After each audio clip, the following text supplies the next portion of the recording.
Okay, so what I'm doing right now is I am just messing around on my Numark Mixtrack, and this is my first deck of turntables, and I'm really happy with it. So today I'm going to be doing a review on it. And as I said, this is my first one, and if you're a beginner looking for a deck, this is probably what you want to get. It has a really reasonable price. It's gone up a little since I bought it, but it's worth a lot more than they're selling it for, in my opinion. But if you are a more advanced DJ and you know what you're doing more, just don't even consider buying this deck, because this is really amateur beginning deck. And right now, before I demonstrate anything, I'm just going to say I am not great.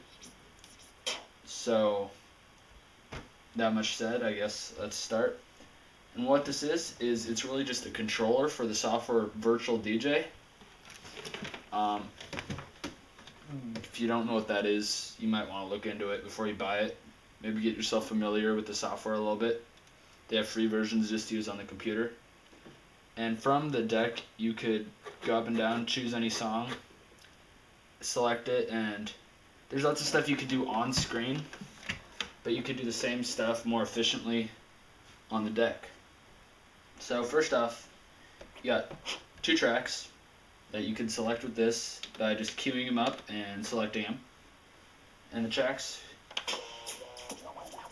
you could scratch, you could cut, and probably the most handy feature it has is the ability to sync 2 tracks that are a different speed together.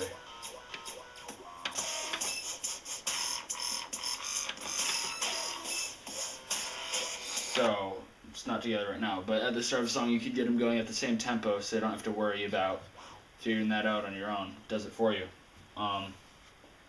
You could, as I said, you could scratch on them, but if you turn the scratch off, the turntables bend the pitch. And there's other ways to bend the pitch right here. This is the main pitch bender.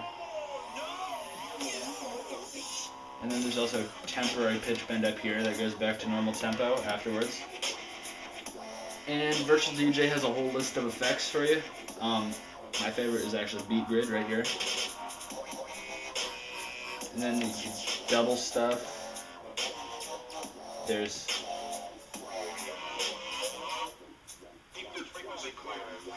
flanger. And there's a bunch of other stuff you can do. There's volume, main volume, turn up both tracks, and then individual volume for each individual track. You could boost the bass, treble, all that on each track. And then on each side you could also either do cues to go back to that spot whenever you want. Later in the song, you could just go back to it.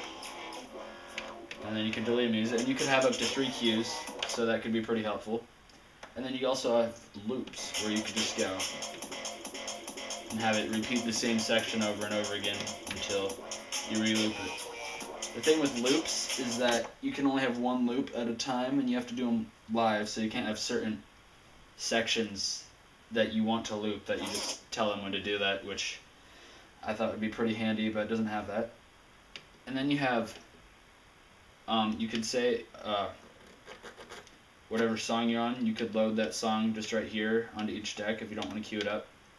Makes things a bit easier. And that's pretty much all I have to say. Again, if you're a beginner looking for a turntable, this is the one I suggest you buy. It's really easy. I haven't had much trouble with it. I've had it for a couple months, and the deck itself hasn't had any problems, but Virtual DJ is a pretty glitchy software a lot of the time. And I guess that's all I have to say.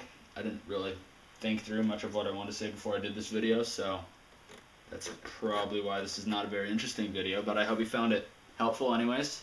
And this is DJ Crackers, and I hope you enjoyed watching the video.